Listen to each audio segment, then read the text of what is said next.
Olá pessoal, tudo bem? Estamos iniciando então mais um PampaCast, que é o nosso podcast sobre inovação e empreendedorismo. Estamos diretamente aqui na sala de reuniões do Pampatec, aqui em Alegrete, na Universidade Federal do Pampa. O Pampatec é o ambiente da inovação na Unipampa. Estamos com o nosso convidado aqui hoje, Emílio Conce, vai nos contar um pouco da sua trajetória. Estamos também com o João Alfredo, que vai nos acompanhar, vai fazer a mediação, nosso mediador aí também do nosso bate-papo. Emílio, a gente gostaria então de saber um pouco da tua trajetória como empreendedor, se quiser se apresentar também. Tá bem. Eu tenho uma história meio comprida, mas vamos resumir.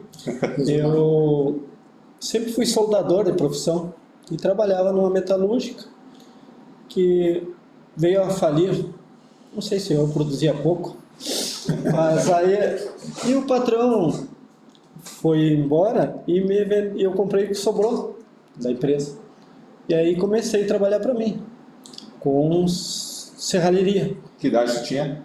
Eu tinha, a data é complicada comigo, mas eu tinha menos de 30 anos. E foi complicado porque eu fui trabalhar com serralheria e eu era soldador, né? São duas profissões bem distintas. Mas eu sempre fui muito detalhista e comprei as máquinas tudo parcelado e aí tive que, além de começar, eu considero que eu comecei atrás do zero, por causa que eu tinha que pagar as máquinas e tinha que aprender a trabalhar com serralheria, né? Que é porta, janela, portões, é a parte que vai na construção civil, é isso que eu considero serralheria, né? Aquilo que é empregado na construção civil, para mim é serralheria, grade, porta, portões. E eu era simplesmente soldador. Soldador é uma parte da serralheria? Hã? Soldador é uma parte do serviço de serralheria? O soldador ele se aplica em tudo que é lugar, a serralheria a serralheria tem que ser soldada, né? Mas o soldador profissional são para solda de metalúrgica, né? A gente fazia galpões, caixas d'água. Então, o serviço é mais solda. E eu sempre vivia atrás da máscara de solda. Aí tive que aprender, sem ter no que estudar, porque livro aqui na região era muito difícil, né? Tá, que anos foi isso?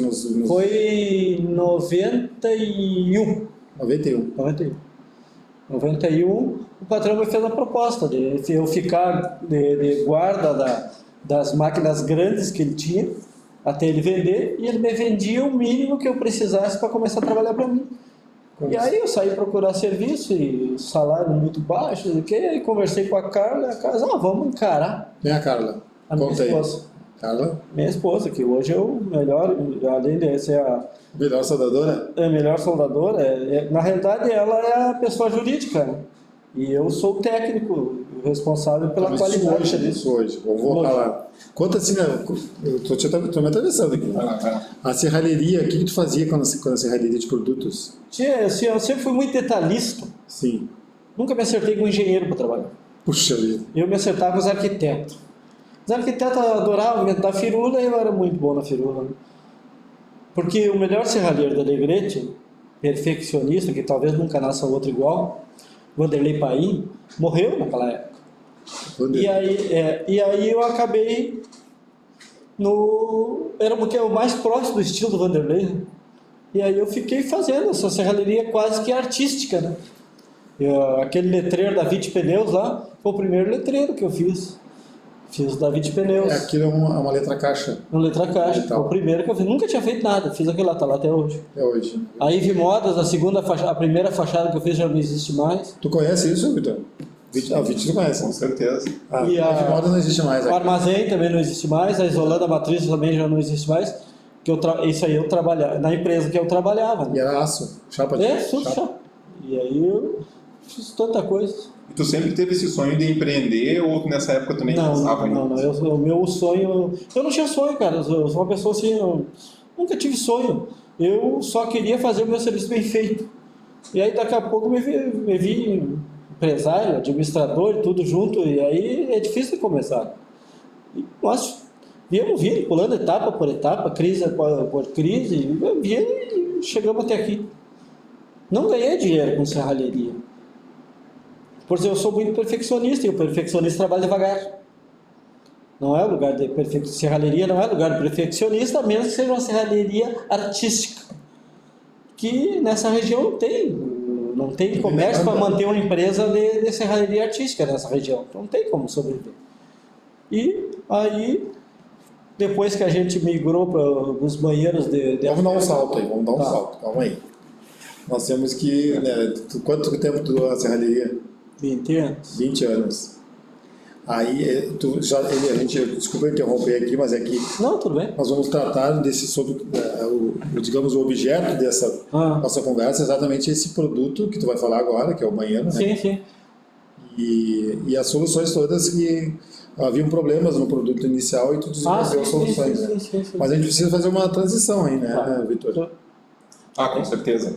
E hoje mesmo nós estivemos na empresa do Emílio, né? Então a gente não quer pular já para o objetivo final da conversa, né? Claro. Tem uma história muito rica mas, justamente a nossa conversa é porque a gente quer muito ouvir sobre a tua história, não só do que tu tem feito na cidade aqui como inventor, né? Porque a inovação, isso é importante que a gente traga o teu exemplo, sabe, Emílio? Sim. Porque o que a gente sempre fala nas palestras, quando a gente vai em escola, ou até mesmo agora no seminário de inovação em Uruguaiana que eu estive falando, a gente tenta um pouco desmistificar essa questão da inovação, porque o pessoal acha que é os robôs substituindo os humanos. Também é isso, mas não é só isso, entendeu? Tu pode ter uma inovação incremental, que foi a tua, que tu fez lá nos banheiros. Tu pode ter uma inovação em processo, quando tu fazer um processo de uma forma diferente também, inovação. Tu pode ter inovação em modelo de negócio, então tu transformar o teu modelo de negócio, fazer de uma forma diferente. Então, assim, a importância de trazer e de fazer essa conversa, essa fala contigo hoje, é porque a gente queria ver o teu exemplo, porque a gente sempre diz que o exemplo arrasta, né, João? Exato. Então, o teu exemplo de inovação e o que tu já fez na tua trajetória, que eu tenho certeza que não foi só os banheiros, né, João? Então, a gente queria que tu falasse um pouco mais dessa época de serralheiro, o que tu já vislumbrava, como que era a tua atuação. Eu tenho uma provocação para te fazer. Tu disse que não tivesse nenhum sonho, né? Mas eu sei... Sou ruim de sonho. Eu sei um projeto, talvez, de vida, que tu chegou na faculdade, né? Tu fez engenharia agrícola. Sim, mas Eu... inclusive. Tu é acadêmico, chegou a terminar o curso? Eu fiz uns dias, eu fiz uns dias lá e... É que em 2012 eu fiz o Enem. Sim. Eu tinha estudado até 4ª série primária só. Aí fiz o Enem para concluir. O Enem não, tu fez o... O Enem conclui. O Enem conclui? Não sabia. Eu fiz o Enem para concluir. E aí, na hora de preencher o papelzinho lá, tu quer ir para a faculdade? Eu acho que enchi todo com esse quadrinho. Aí, porque a mulher tinha feito o técnico de comércio aqui no Lauro. E aí os filhos começaram a me incentivar para ela. Aí eu fui lá em Manuel Viana e peguei meu histórico. E no meu histórico estava corrigido uma das maiores decepções que eu tinha. Que eu tinha sido reprovado na 4ª série para ir para a 5ª, que a gente mudava de colégio, aquela coisa toda, que maravilha para a gente era mudar de ir lá para o ginásio e tal. Aí o coleginho só tinha até 4ª série. Certo.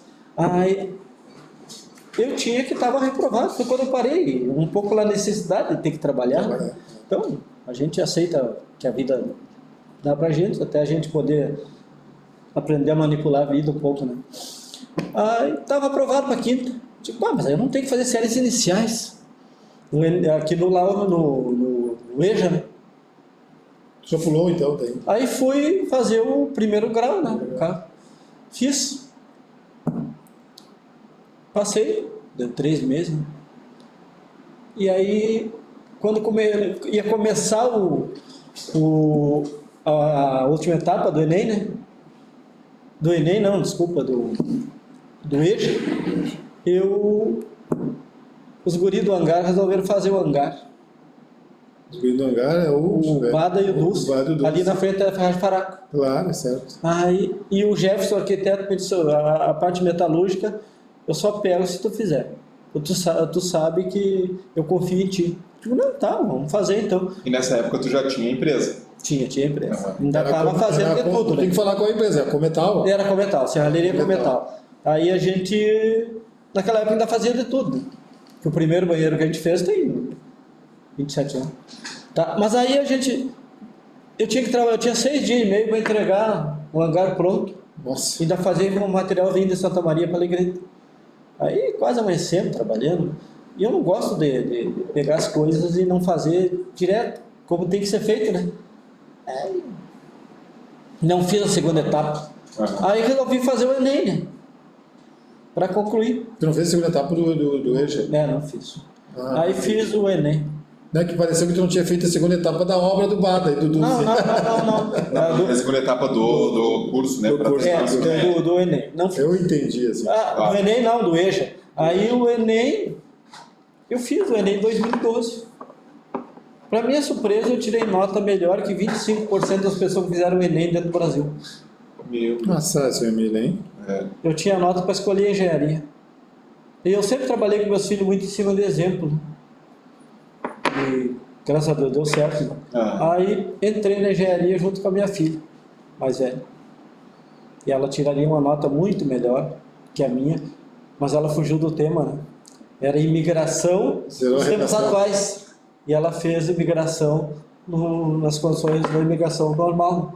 E ela muito boa de redação, consideraram, não zeraram, deram uma nota para ela. Ela desenvolveu muito bem a redação dela, muito bem escrita.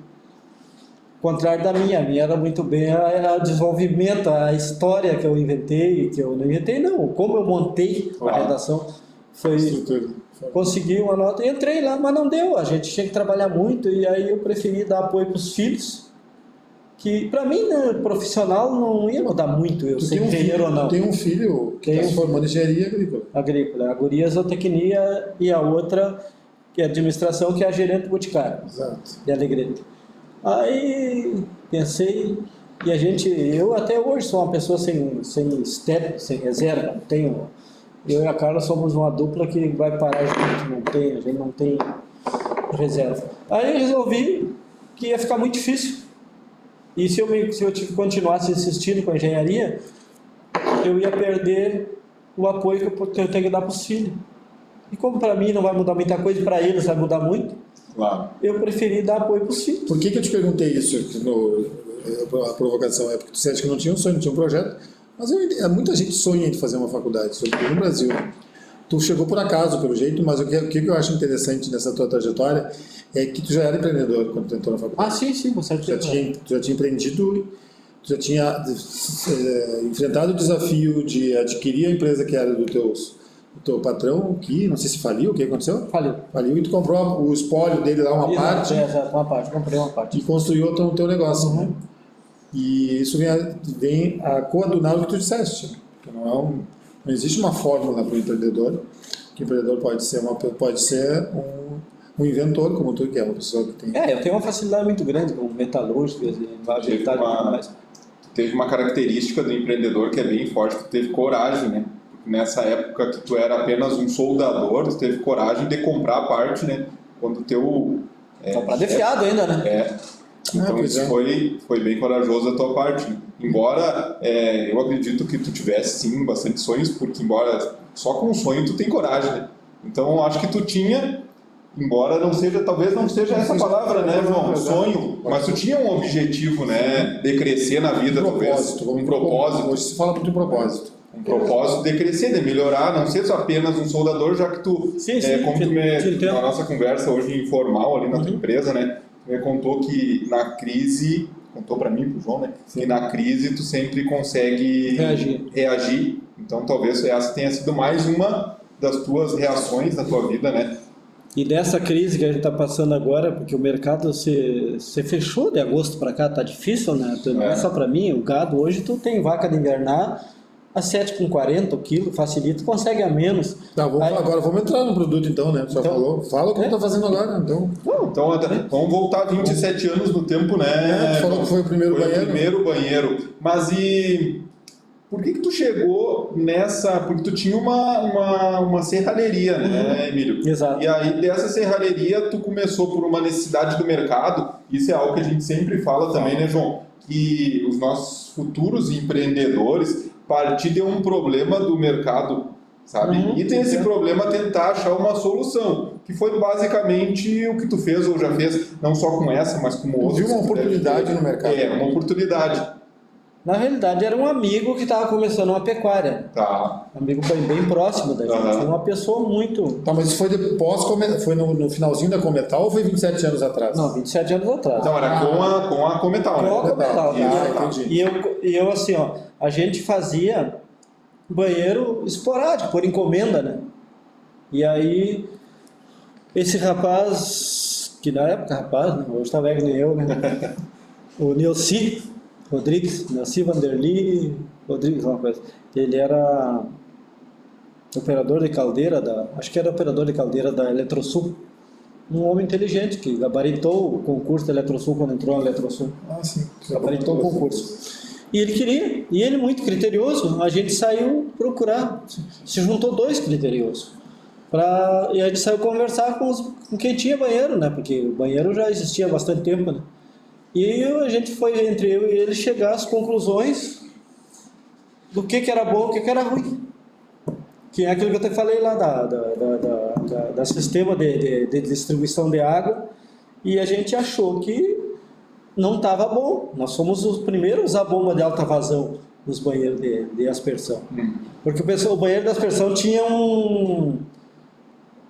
aquelas pessoas que têm mais dificuldade de aceitar produto novo, e essas coisas de tecnologia, né? Que o banheiro não banhava direito. Tá certo que o banheiro era um banheirinho de 4 metros com 21 bicos. Isso em comparação ao banheiro tradicional, que é aquele de só imersão. fazendo um parênteses aí, Emílio, para quem não conhece, né, ou não é da pecuária, tá? Que esse banheiro substituiu o modo tradicional na época, né? Ou iria substituir na época. Hoje quase todos. Quase todos já substituíram. Pouca gente usa banheiro. O modo tradicional era o quê? O gado entrar num túnel, numa pileta d'água funda, né? Uma piscina d'água. Uhum. E aí a gente... Primeira coisa que a gente achou em todos, que a gente considerou defeito, nós poderíamos estar errados também, né? Mas a gente... Que banheiros com os bicos com furo fino e então, bomba de... Era o bico. O bico, a furação do bico. Uhum. E a bomba, né? Porque se tu pegares uma bomba de alta pressão e um bico fino, a hora que a água bate com muita força na parte que abre o leque do bico, em vez de sair a água, sai uma névoa. E pega esse gado europeu no final do inverno, que o pelo está desse tamanho, não cruza do pelo. E aí a gente resolveu fazer aspersão por volume d'água e não por pressão. Porque o que vai molhar é a água.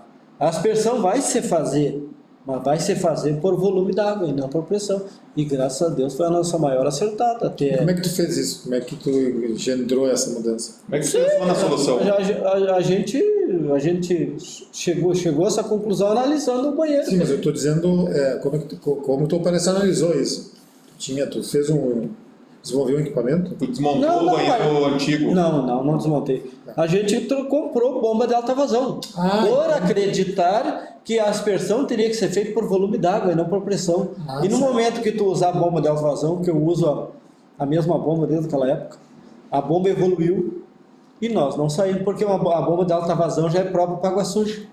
E a água mesmo sendo filtrada duplamente, que nossos banheiros têm filtro duplo, sempre está sujo. Aquilo ali vem esterco, vem urina, vem pelo, vem de tudo. No final de um banho, a água que está na caixa, mesmo estando filtrando e voltando para o gado, ela está quase um churume, né? Então, a bomba... Precisava desenhar isso para o pessoal. A gente que era aqui no Pampa, hoje nós vimos o teu banheiro funcionando. Tenta desenhar para nós, óbvio, não só em palavras, descrever, como é que é essa estrutura, a caixa d'água, a bomba, sim, tá. O banheiro. Tá. O banheiro é um túnel, tá? Um túnel que o gado passa dentro. A gente tem 2 modelos, tem um modelo todo metálico e tem um banheiro com piso de concreto, que hoje é quase que uma exigência do mercado, o bem-estar animal, né? Então o banheiro de piso de concreto faz menos barulho pro gado. O gado passa ali, o de piso metálico faz barulhão. E assusta o gado. E o de concreto, além de durar muito mais, ele menos barulho pro gado. Então é um túnel, que aí tem bicos embaixo, bem no centro, para molhar o gado por baixo, que o carrapato vem de baixo para cima, né? Então os lugares que pega mais carrapato, é focinho, é as patas, o carrapato está no chão, subindo, né? Certo. Porque 95% do carrapato está no campo e não no gado, né? Claro. Então ele vai subir, ele chega ali, o carrapato cai, eclode, põe não sei quantos mil ovos lá, e depois os bichinhos estão ali louco de fome, louco para chegar no gado. E aí tu tem que molhar bem. E o túnel, como eu disse, é um túnel, o gado passa ali dentro, tem bicos aspersores por toda a volta, a água cai, filtra, pega no gado, cai, filtra, e depois volta de novo até terminar a água. Só sai no gado aquilo que o gado vai levar no pelo, que é a necessidade, né? Que tem que molhar bem o gado. Né? Claro. Isso é um túnel. Então posso... a grande invenção, a grande inovação, digamos assim, lá 27 anos atrás, né, Emílio? O bico tem menos idade. O bico tem um pouco menos, quanto tempo? O bico tem... Esse bico aí tem o quê? 10 anos. 10 anos. Esse modelo com furo um pouco maior, tu disse? Não, esse modelo que tem na mão, o inox, que é a minha fabricação. Tu conseguiu fazer o primeiro, quanto tempo? O primeiro foi feito por torneiros, né? Os torneiros foram morrendo, os torneiros antigos que trabalhavam, faziam essas coisas. Mais ou menos quanto tempo? Quando a mesma idade do banheiro, né? E aquela história do banheiro americano que veio. Tá. É uma história interessante, né? Acho que... Tá, claro, não. Eu vou contar então é o peixe que me venderam, né? Tá. O professor Marimon me pediu para ajeitar uns bicos de banheiro para ele.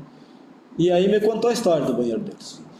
Ele me disse que o pai dele, é um outro Marimon, né? Então, eu lembro o nome. Eu lembro o seu Ari Faria Marimon, não é esse? Eu não sei, talvez seja. Depois a gente... Aí ele encomendou 2 banheiros de aspersão dos Estados Unidos. Mas não era 2 banheiros, era a tubulação para montar 2 banheiros. Chegava aqui, tu tinha que fazer tipo um túnel de alvenaria e depois colocar aquela tubulação, que era a invenção dos americanos, norte-americanos. Mas era tão complicado que não podia ser feito no Brasil? Não tinha ideia, né? Não tinha ideia. A ideia foi lá, a primeira versão. Isso. Sim. Aí o pai dele comprou 2. E resolveu que não ia usar os 2. Aí passou um para um amigo. Se não me engano, o Coronel Tales. Aí, esse do Coronel Tales eu não vi, mas o do Marimon eu vi. Os canos da Saguçu, uma coisa... Mas na época, eu já evolui muito o meu a partir dos antigos, e aquele lá foi o projeto piloto que depois... Eu não tenho certeza, mas talvez... A primeira fábrica de banheiro do Rio Grande do Sul foi em Dutron, de Carazinho. Vendeu muito banheiro na região. Começo, uma novidade.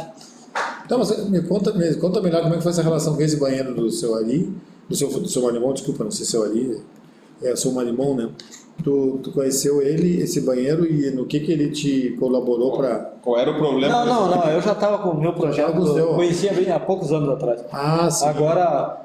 Agora quem quiser olhar... que provavelmente são pessoas de bom trato. Sim. Quem comprou lá foi, eu não sei se o Léo Durlo ou os filhos do Léo Durlo compraram. Lá em Maravena. Não, aqui no Mariano Pinto. Eles compraram ali, ao Marimon. Então, já quem quiser lá olhar o projeto piloto, né, que veio, que foi da onde... Pode-se dizer que foi da onde tudo começou, né? Sim. Claro que a ideia do cara de Carazinho, eu não sei onde é que saiu, pode ter saído de dentro da Alegrete, né? Então a gente não tem como... Sim. Porque quando eu fui fazer o primeiro banheiro, eu fui conversar com um dos antigos vendedores de banheiro de Alegrete, Paulo Pesse. Sim, você quer. Então, Paulo Pesse. Aí o Paulo Pesse, eu 25 anos atrás vendia banheiro. E já era banheiro de dispersão, claro. Já era banheiro de dispersão. Isso em 91, 25 anos atrás, tinha banheiro vendido já. Aí eu liguei para o INPI, para saber se não era patenteado, e a guria mesmo, mas a gente para revisar arquivo é cobrado por hora, não sei o que mais, mas eu posso lhe dar uma dica. Se o senhor sabe de banheiro com mais de 25 anos, posso fazer que já está em domínio público. Claro. Exato. Aí falei com o Paulo Pires, o Paulo pode fazer então, porque eu já vendi banheiro há mais de 25 anos atrás. E aí a gente saiu fazer o nosso banheiro. E, Modelo seu já. e precisamos mudar muito pouca coisa até hoje. Não. E assim, ó, é claro que a grande diferença no seu, o senhor fez muita manutenção também, trocando os bicos. Então a grande diferença, a grande invenção foi o bico com um furo um pouco maior, né? Um diâmetro maior do furo, né? Na realidade não é necessariamente o bico, né? É o material dos nossos bicos que não dá corrosão, que não quebra, que é aço inoxidável. Sim. Esse é o bico que hoje só a Caconce tem bico inoxidável. Então é o bico, o tipo da bomba, né? A bomba sim, a mudança do formato de bomba. Claro, e eu queria que o senhor nos contasse também a questão de... O senhor fez algumas mudanças também o senhor consegue fazer uma limpeza hoje, né? Tinha me falado sobre isso, né? Que outros modelos não é possível limpar ou não vem com esse detalhe da limpeza. Exato. É assim, ó. Então vamos falar, por exemplo, para quem quer começar com indústria. Uhum. Muitas indústrias hoje que começam a fazer um serviço, eu não sei, eu sou assim, né? De pensar no dia de amanhã, de pensar que o banheiro pode sofrer mau uso, pode sofrer acidente. E a gente é uma empresa pequena, uma empresa familiar, não tem tempo de estar correndo atrás de problema, né? Então me perguntou um cliente de Livramento, gente forte dos irmãos Acauã, vendi 3 banheiros para 3 instâncias deles, se eu tinha uma equipe de assistência de pós-venda. E eu disse, não temos. Mas como não tem, você faz banheiro? Eu faço banheiro, não faço problema. Eu vendo os banheiros e os caras me esquecem. Falei com o Leonardo Mazei um dia, digo, Leonardo, para ter contrato tem que te pedir uma pescaria. Tu não... Eu disse, pior se eu andasse falando para ele, aquele baixinho sem vergonha me fez o serviço mal feito lá. Então eu não tenho pós-venda. Sim. Eu encontrei ele na Caô Dico, Berreal. Disse, teu banheiro não pode dar lucro. Por quê? Quantos anos fez banheiro para mim? 4 anos. Quantas vezes foi lá? Nenhum. Mas é que a gente faz o banheiro pensando que o dia que der problema tem que ter solução, né? Que nem aquilo que eu te contei do banheiro do João Nogueira, né? Que eu tive que quebrar todo.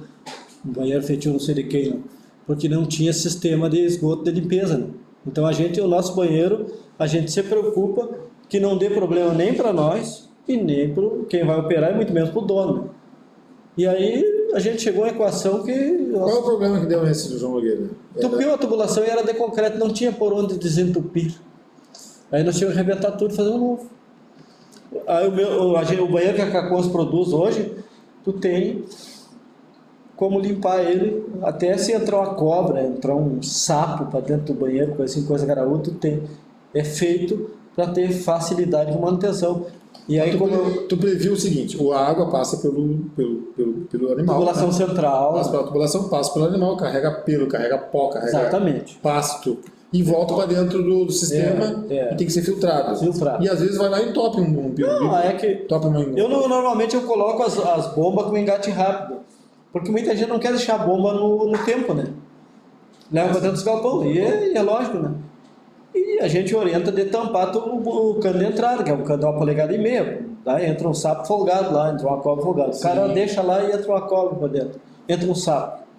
E aí, como tu desentope? Então a tubulação central tem tampa de esgoto. Já foi então uma evolução incremental, uma evolução. Nos banheiros de piso, que nem aquele que vocês olharam lá na frente de casa, aquele lá, no caso, é um banheiro de piso metálico. A saída é para baixo. Tira os tampão, liga a bomba, sujeira graúda que tiver, sai tudo. Até é bom fazer num final de temporada de banho. Fazer uma limpeza geral, até o outro ano. Preventiva. Exatamente. E os de concreto, como não tem como ser para baixo, é para cima.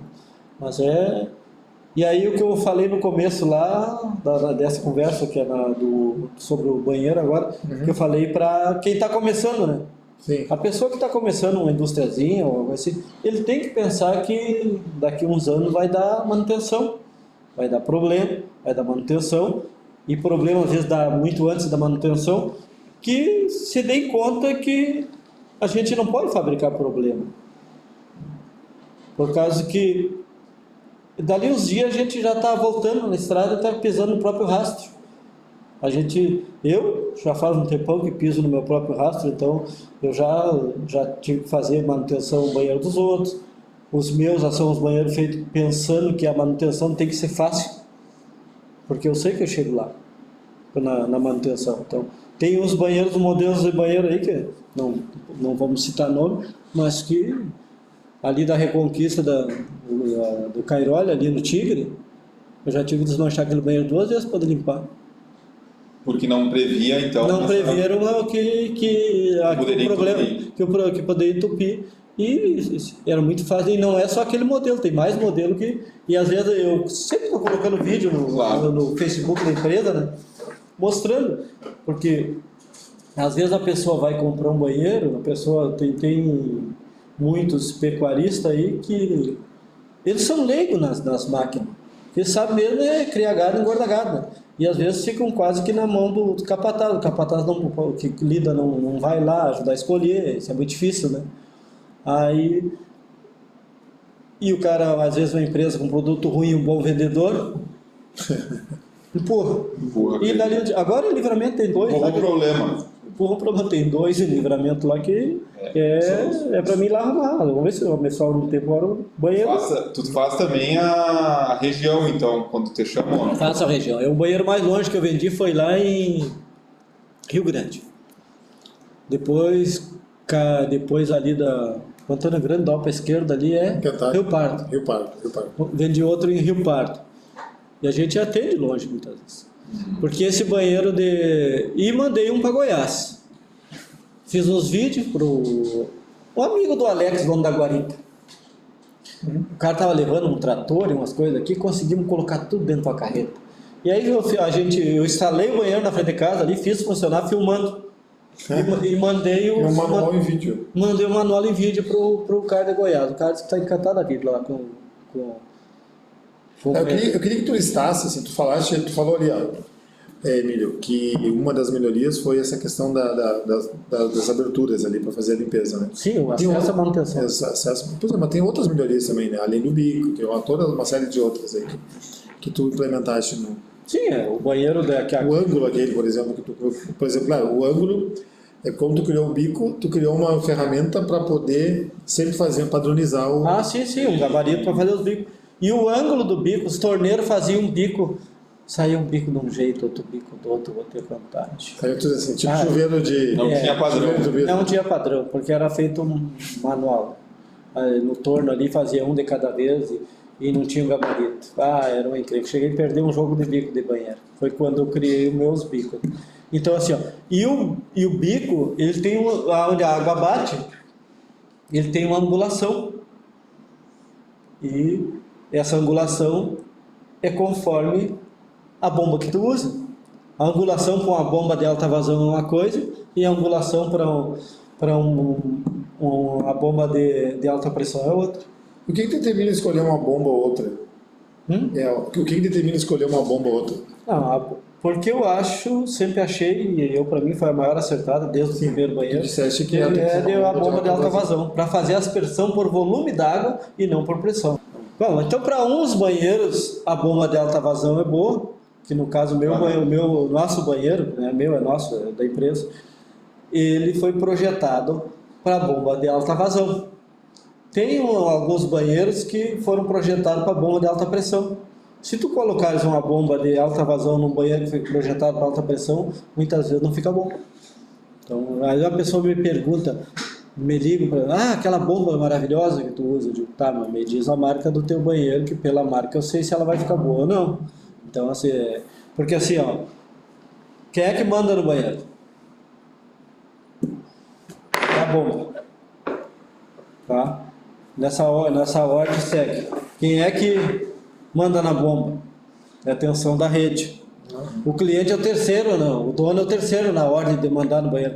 Posso botar bico no meu, instalar mais uns bicos no meu banheiro?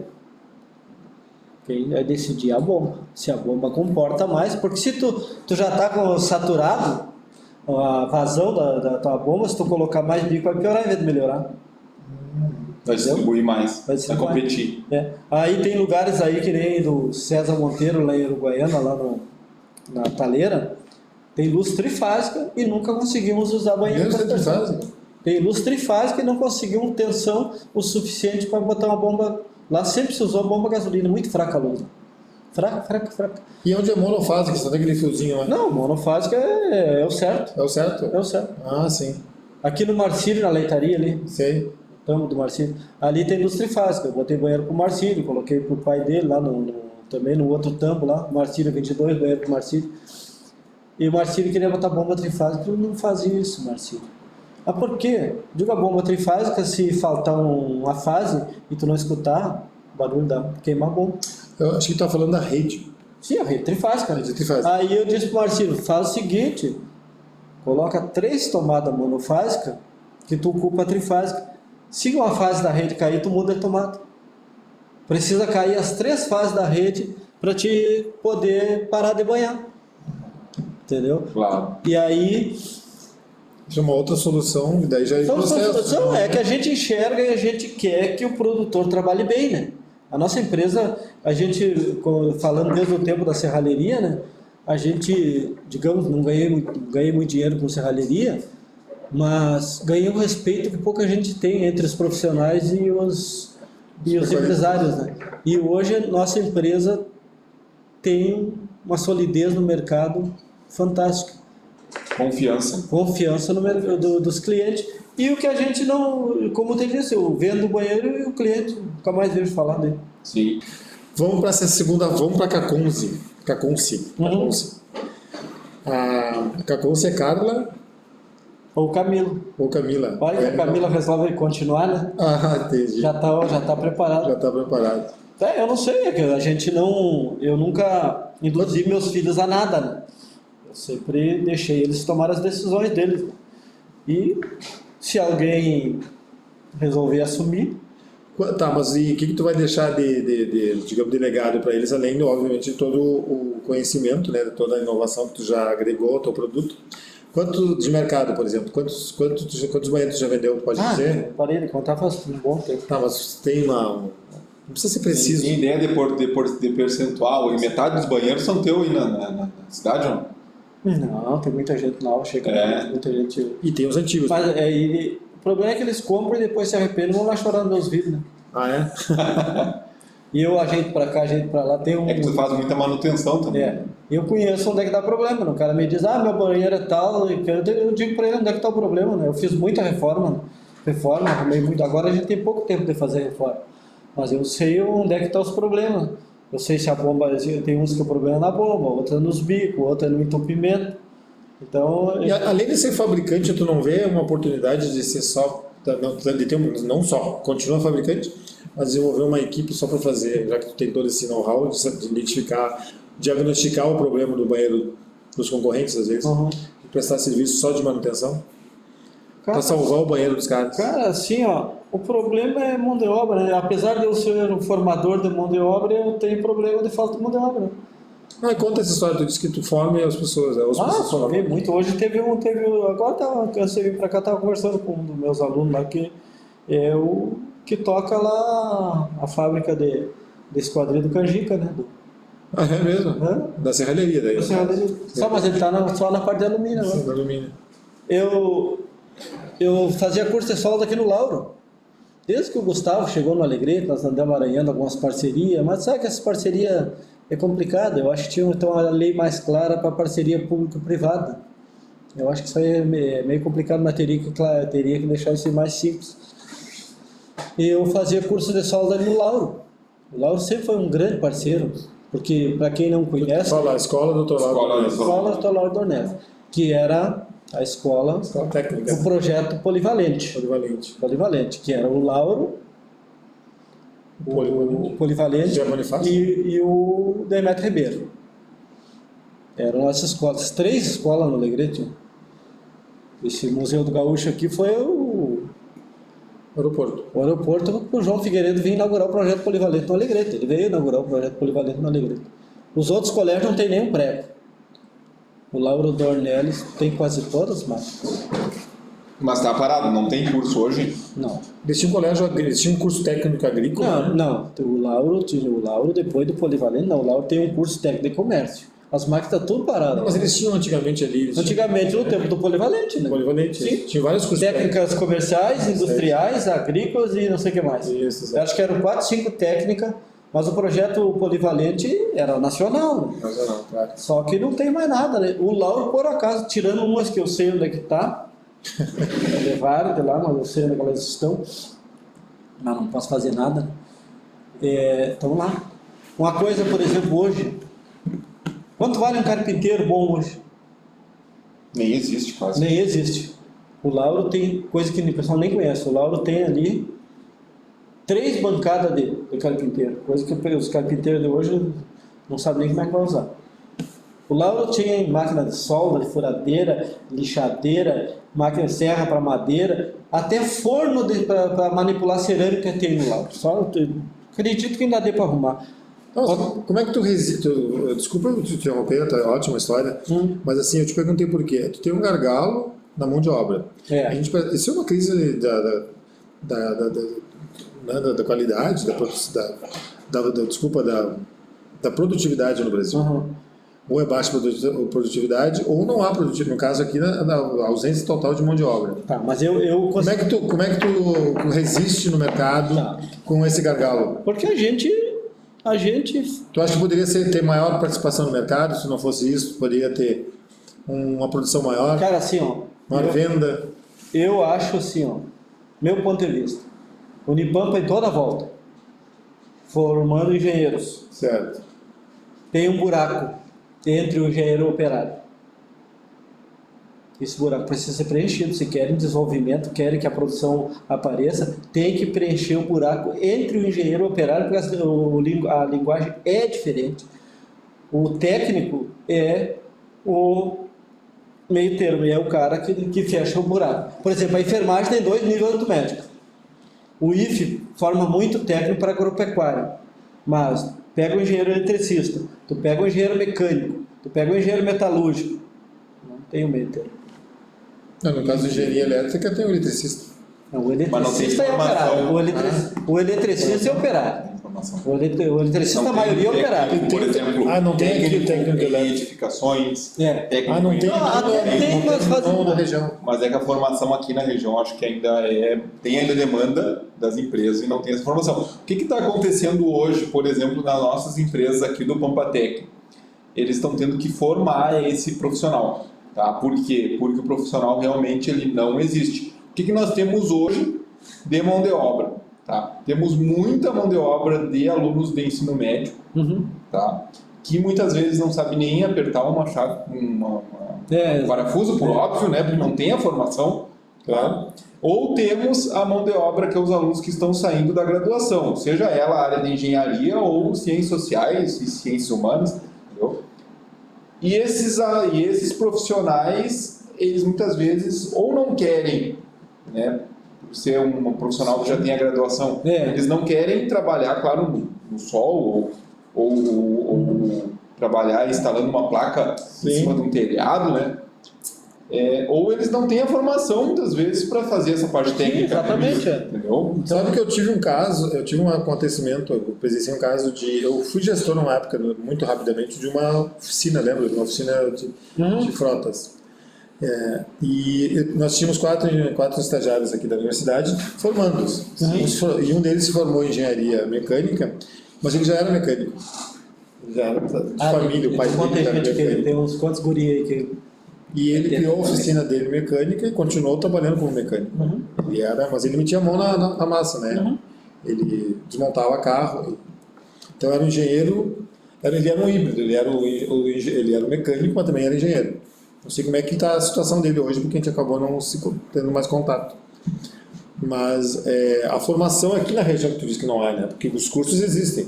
Não existem os cursos de nível intermediário aqui na região. Exato, a região é carente disso. Tu vai fazer um curso, o teu curso tem que estar dentro da realidade, principalmente da tua região, né? O teu curso tem que ser dentro da realidade.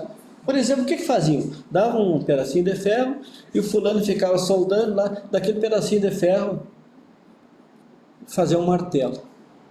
O que isso agrega? Tu pega, vai ali e compra o martelo. Tu tem que ensinar é produzir. Saber como é que os caminhos para produzir. Porque o que paga o custo do operário? É a produção. É tanto aqui como em qualquer canto do mundo. A pessoa tem que ter consciência que vai trabalhar de empregado, que ele tem que cobrir o custo dele e deixar lucro. Muita gente não está empregado porque não sabe, não enxerga, não tem essa visão de que é assim que funcionam as coisas. Em qualquer canto do mundo, não é só aqui. Aí tu pega um cara para ensinar a trabalhar, paga todos os direitos dele bonitinho, conforme diz a lei. Quem é que paga o custo dele até ele aprender a trabalhar? Ensinar a trabalhar, qualificar, para mim é coisa do Estado. O Uruguai no Liceu do Uruguai, projeto Liceu lá no Uruguai, se tu no ensino médio vai optar por ser mecânico de motor, no final do ensino médio tu é mecânico de motor. Sim. Tu é eletricista predial. Sai com uma profissão. Porque quando eu estava estudando lá, me colocaram para representar a turma toda numa reunião da Secretaria da Educação. Tem a secretária da Uruguaiana, e a gente conversando, né? Aí quando chegou minha vez de falar, e foi quando estavam decidindo se o Lauro seria politécnico ou não, né? Aí uns diziam que eram contra, outros diziam que era a favor, e os que diziam que eram contra diziam que ia desviar o foco da gurizada para a faculdade, não sei o quê. Quem quer acha um jeito, quem não quer acha uma desculpa. Aí eu disse, quando cheguei a minha vez de falar, eu falei, foi muito bem aceita a minha colocação, de que a pessoa que pensa em ir para a faculdade, ele vai achar um jeito. E o cara que não quer ir, ele vai achar uma desculpa. Mas é que o técnico não é um empecilho para a faculdade. Sim, né? Mas deixa eu concluir que eu chego no mesmo lugar. Então assim, e aí eu disse que o pedreiro, o pintor, eles são tão importantes quanto o engenheiro. São dentro da mesma engrenagem. Que a gente precisa tanto do pedreiro quanto precisa do médico. A gente precisa tanto do pintor quanto precisa do médico. Precisa tanto do serralheiro quanto precisa do médico. Do engenheiro. Então, tem que ter todos. Aquele cara que não quer estudar, que não quer ir para a faculdade, provavelmente vai ser o pedreiro da manhã, quem sabe que é muito bom pedreiro. Vai ser o pintor, vai ser o serralheiro. E são pessoas que fazem falta na sociedade, tanto quanto o médico quanto o engenheiro. Então, e essas pessoas estão desassistidas de qualificação de mão de obra. O que a gente vê indo até as escolas é que tem uma mão de obra aí saindo, principalmente do ensino médio, e reclamando que não tem emprego. Tá? Por outro lado, a gente conversa com os empresários e eles dizem que não tem mão de obra qualificada para contratar. Então, realmente, tem um gargalo aí de qualificação profissional. Tá, mas além desses problemas aí de projeto, de manutenção, de impossibilidade de fazer manutenção preventiva, tem outros problemas, né? Como a vida útil, por exemplo, dos banheiros. Eu exatamente, eu criei um modelo com piso de concreto, porque a primeira parte que estraga de um banheiro é o piso. Isso não existia, o piso de concreto não existia. Não, até existia, mas é aquele que eu te falei que eu tive que desmanchar, né? Não tinha, que é o do João Nogueira que eu tive que desmanchar, porque era um banheiro que a Indutron vendeu, e a Indutron fechou, a Indutron era lá de Carazinho. Essa empresa fechou, e eles já estavam fazendo um banheiro de piso de concreto. Uau. Só que não tinha como limpar.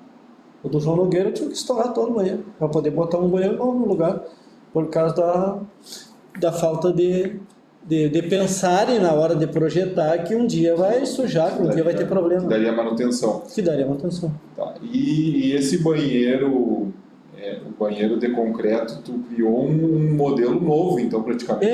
Eu criei uma forma que eu chego lá, em 2 horas eu monto a forma, mais 3, 4 horas de serviço eu concreto, no outro dia eu desmonto as folhas. Eu fico 3 dias para fora na campanha só. Tem que esperar secar o concreto. Não, mas seca ligeiro, eu uso um endurecedor e acelerador Certo. no concreto, que aí no inverno, por exemplo, se eu não usar um acelerador, ele pega no concreto, fica uma semana esperando lá. Sim. E a gente ganha dinheiro no tempo, né? Não adianta tu fazer o serviço e perder pro tempo. O tempo é o maior Tem que ter inimigo. produtividade, né? Tem. Fazer Tu não mais vai- ou menos.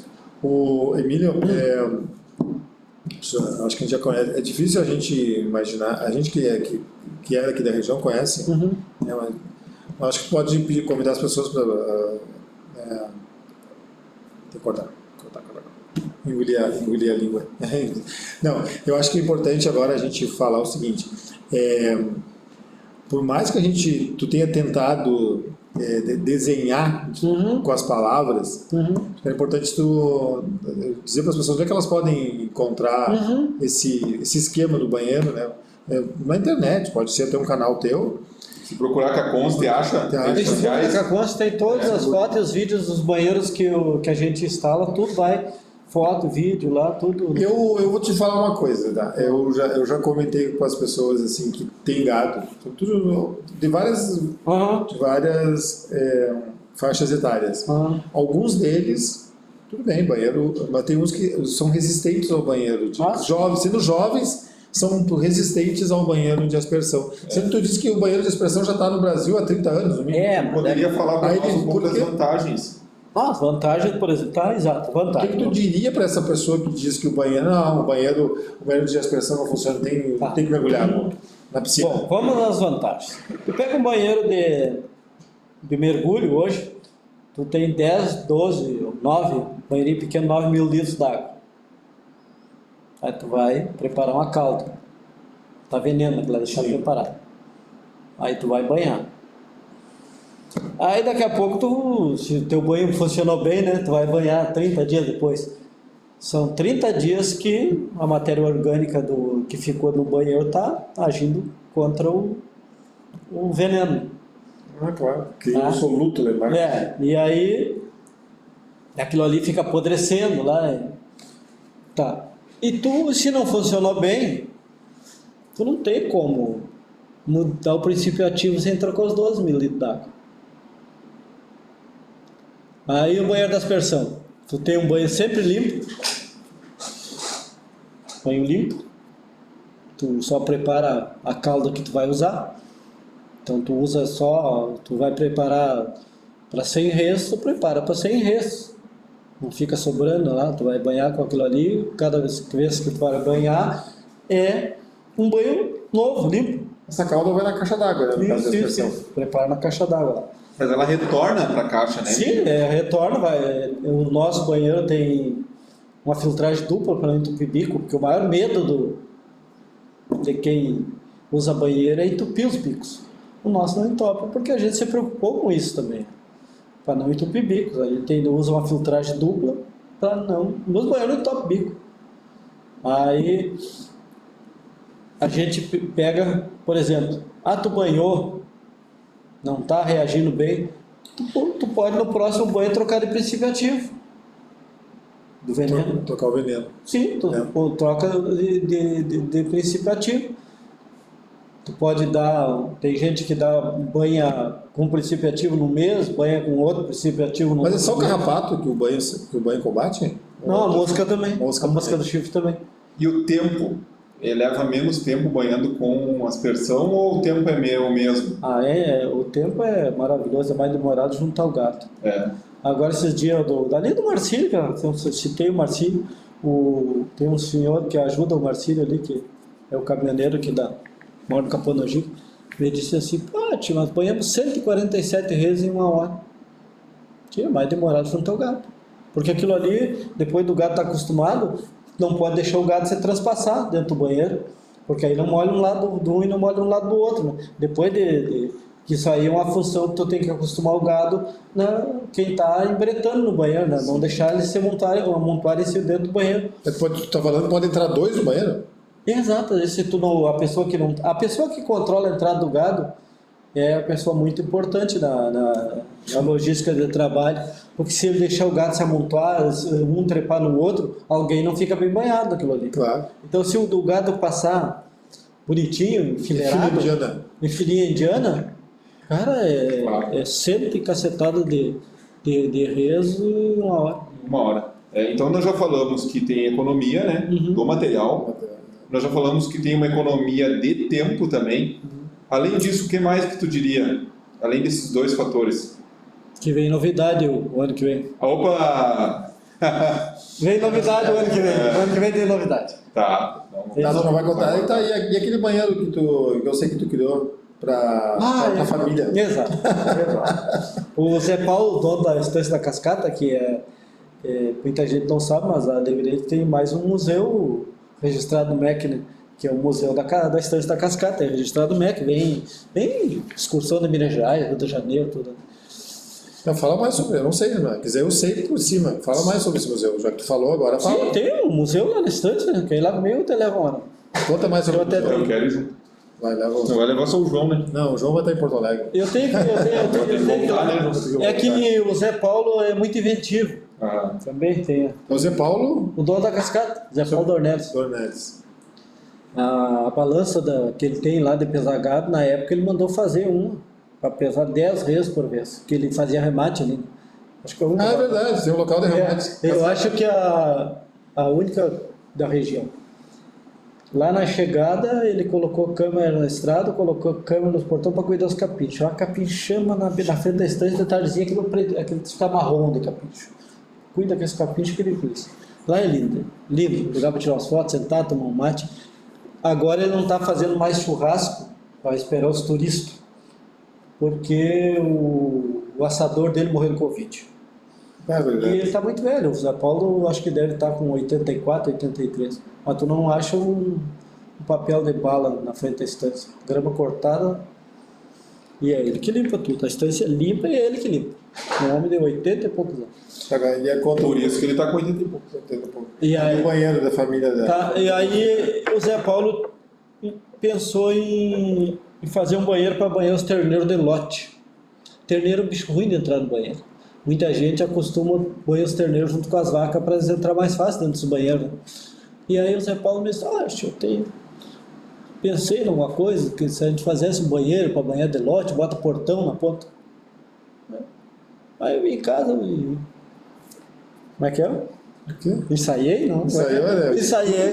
Tu que falava, tu esqueceu da palavra que tu teu próprio repertório. É que eu estou fazendo hoje o tudo gabaritado, né? O inventor, e tá todo tá descansando. Está descansando. É. Aí pensei e fiz um banheiro para ele. O banheiro tem 50 centímetros de largura útil. O banheiro é um túnel onde passa o gado, como eu falei, né? Eu fiz um pro Zé Paulo com 2 metros útil.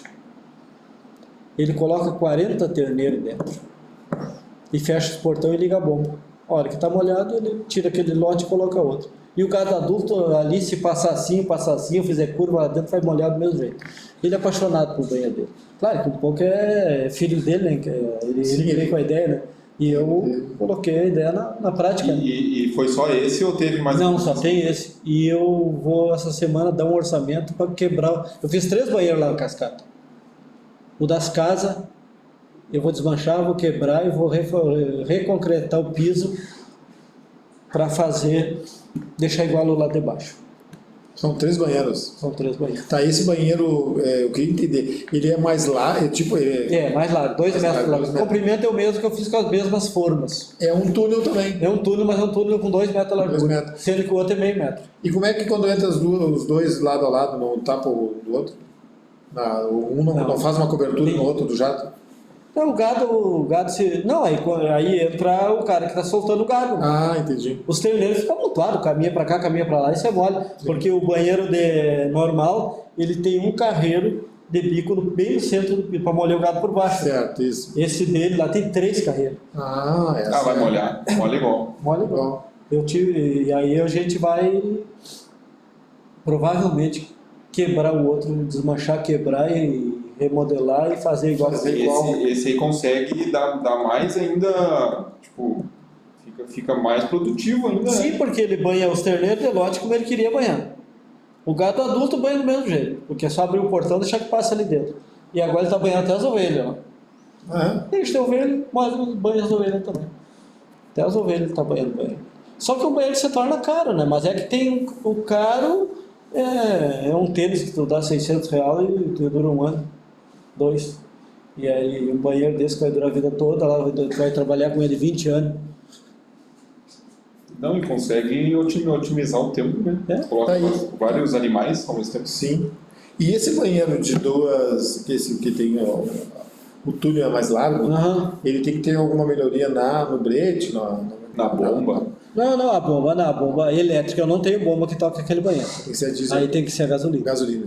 Não tem uma bomba, porque tu, como eu te disse lá no começo, né? Quem manda no banheiro é a bomba, né? E eu uso bomba Schneider, né? Que é uma bomba própria para água suja, uma bomba de alta vazão. Mas ela coloca 36 mil litros d'água por hora com o MCA de 25 metros. Essa que eu usei lá no Zé Paulo, no banheiro maior, coloca 36 mil litros d'água por hora. Mas o MCA dela é 59 metros. E como é que tu faz esse cálculo, Emílio? É pelo número de bico? Na verdade a gente que não sabe fazer cálculo, estou deixando os filhos se formar para fazer cálculo, a gente vai na prática, vai testando, por exemplo. Mas a bomba deve ter já um manual ali. Não, a bomba só diz que põe 36 mil litros de água Até por porque hora. ela tem várias aplicações, não é só no banheiro. E muitas vezes eu, para criar esse bico aqui, ó, eu fiz muito teste. Por causa do leque. Esse bico aqui abre 60 centímetros de leque. Tudo isso. Eu fiz muito teste. Para esse banheiro eu fiz teste também, para ver se ia ficar bom. Aqui do Lubisa, eu fiz o banheiro com o Lubisa e o Lubisa carregando água da carroceria da caminhonete. O campo para a direita ali, né? Não na estância. Sim. Aí a gente colocou o bico como eu coloco, metade dos bicos com furação 4 milímetros e metade 13,5. Aí eles, será que não dá para melhorar, diminuir um pouco a furação? Dá. Tirei os 4 e coloquei tudo 13,5. Melhorou 8. Mas não dá pra gente diminuir para 3? Dá. Mas tu vai ficar mais suscetível a entupimento de bico. Porque o meu filtro não é para 3, é para 13,5. Mas eu aceito o risco.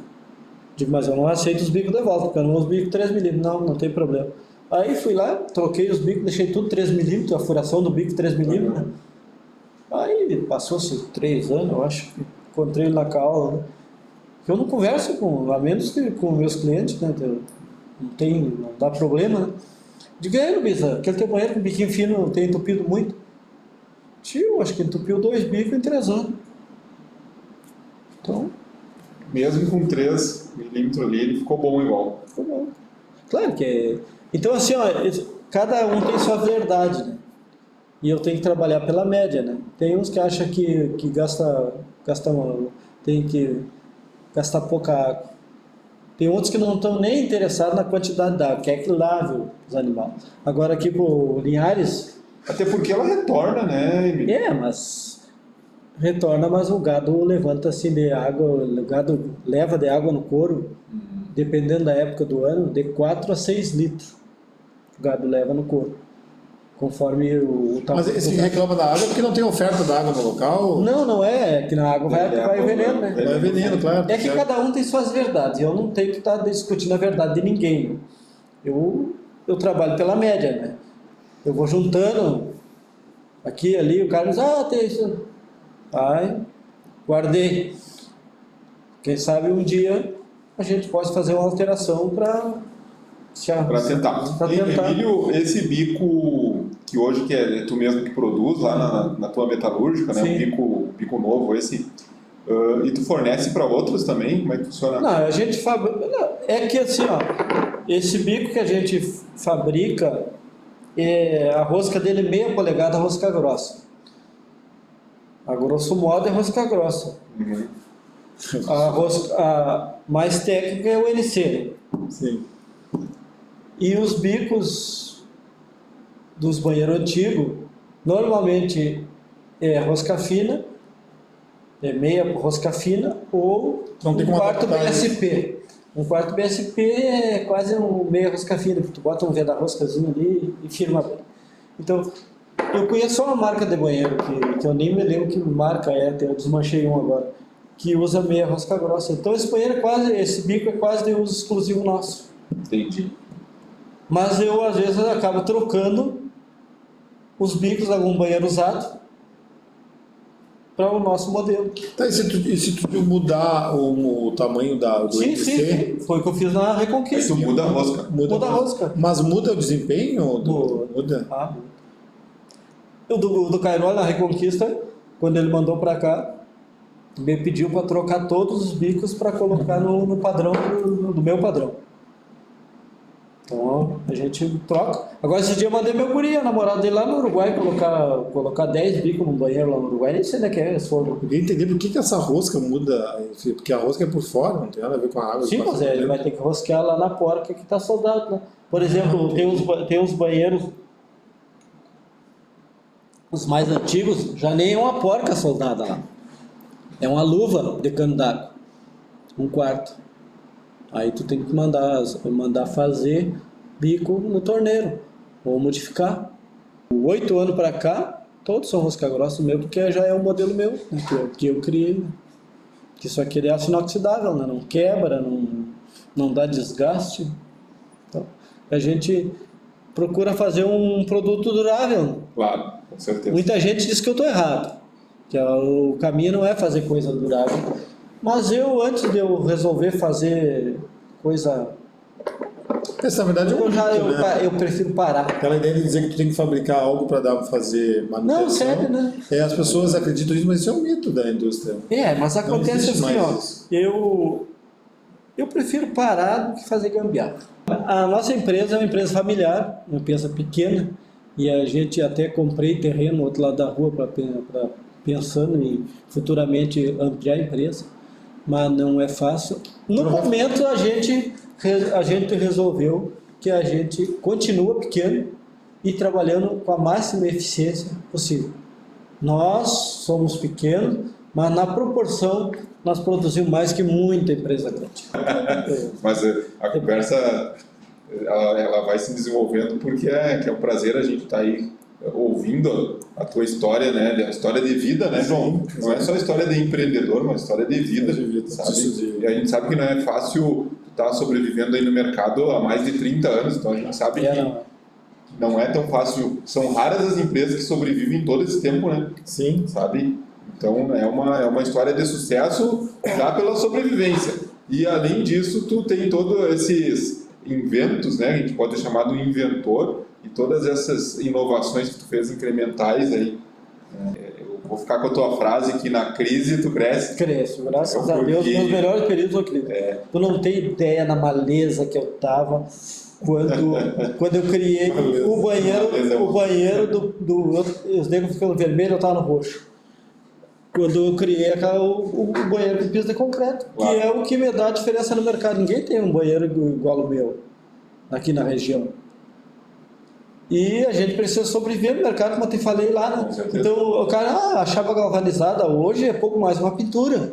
E também tem esse lado do empreendedor, né? Agora há pouco tu falou alguns números aí, 16 mil, e também todo nesse bico aí dá mais de 1000%, tu falou, né? Por volta de 1000. Se eu fizesse só bico, nada de mas o que muitas vezes, e acontece isso aqui no Compatec, a gente recebe às vezes crítica porque, mas os empreendedores estão ganhando dinheiro. Mas os caras estão acordando 4 horas da manhã. Então tem esse lado do empreendedor que muitas vezes a sociedade também não enxerga, né? O empreendedor é o cara que não tem sábado, não tem domingo, né, Emílio? É verdade. E às vezes não enxergam que a gente vai, que eu, por exemplo, fiz 20 anos de curso de prego, né? De prego? Só tomando a cabeça. O empreendedor, no teu caso, e assim como muitos, são trabalhadores também. Sim, nós somos operários. Exato. Eu sou soldador, sou técnico, a Carla é soldadora, pintora. Mas essa é a realidade da grande maioria das empresas, né? A Carla é especialista em como é que chama? Em pintura automotiva. Pintura e solda, né? Porque assim, ó, a gente é difícil trabalhar em empresa pequena. E as pessoas têm que se dar conta disso naquilo que eu falei lá atrás, né? Que cada um tem que cobrir seu custo e deixar lucro. É difícil trabalhar com o patrão trabalhando do lado ou trabalhando junto contigo. Então, que a pessoa muitas vezes não se dá conta que tem que produzir para manter seu emprego. E numa empresa grande vai um desses que não produz no bolo, né? Mas junto com o patrão, a empresa pequena, cada um tem que fazer a sua parte. Claro. Se um não fizer direito, já o todo não anda, né? Então, assim, e as pessoas têm que se dar conta que, não sei qual é a estatística que tá, mas acho que hoje é mais de 50% do emprego do país vem de pequenas e microempresas. Então, a pessoa que... Tem o número correto, não tem, mas com certeza é a maioria. É. A maioria. Então, assim, a pessoa que vai trabalhar em pequenas e microempresas, ele não é a mesma coisa trabalhar em empresa grande. É bem diferente. Então, e essas diferenças de comportamento, que às vezes a pessoa não sabe por que está desempregado, né? Não tem emprego. Aí... As demissões que a gente vê aí, a grande maioria das demissões é por comportamento e não pela parte técnica. Porque a parte técnica tem como corrigir. Sim, tu ensina, manda fazer Agora, curso. comportamento, como tu disse, muitas vezes falta, ou chega atrasado, ou tem um joguinho, não, sabe? Então, isso é o que gera demissão, e não a parte técnica. Uma pergunta, um soldador hoje, depois de formado, tem emprego garantido. Se soldar bem, não faz. Eu só levanto o telefone e largo ele pregar. Agora, esses dias aqui numa cidadezinha lá da Serra aí, estavam contratando sem teste, sem nada, porque a demanda era muito grande e certo, já tinham contratado serviço. O soldador é uma profissão, porque além de não ganhar pouco, a solda é a melhor, vamos dizer, é a melhor chave e a mais curta para entrar na metalúrgica, para abrir a primeira porta para entrar na metalúrgica. Claro que depois que tu cruzar a primeira porta, no metalúrgica é um universo inteiro, né? É muito grande. Tanto que até na engenharia é subdividido, né? Então tu haja porta para frente. Tá certo. Beleza. Emílio, então novamente. Vamos encerrar de novo. A tua presença, encerrando agora novamente. Nós não podemos puxar outro assunto, né? São mais uma hora. Não, mas vamos fazer os assuntos uma hora. Nós temos um churrasco agora. Tá certo. Vamos juntar o Gustavo, o Cris. Vamos fazer um churrasquinho. Você tem que esperar o João voltar. Poxa vida. Quando eu volto, né? Quando eu volto. Mas ele já foi, ele já comeu churrasquinho, pudimzinho, fizeram pra ele. Eu sou mimoso, né? Eu ganhei um pudim Cafezinho, chega lá, a Carla faz cafezinho e é mimoso. Você gosta do café, né? Tá bem? Muito obrigado, Emílio. Sucesso aí na tua trajetória. Já é uma trajetória de sucesso. Então,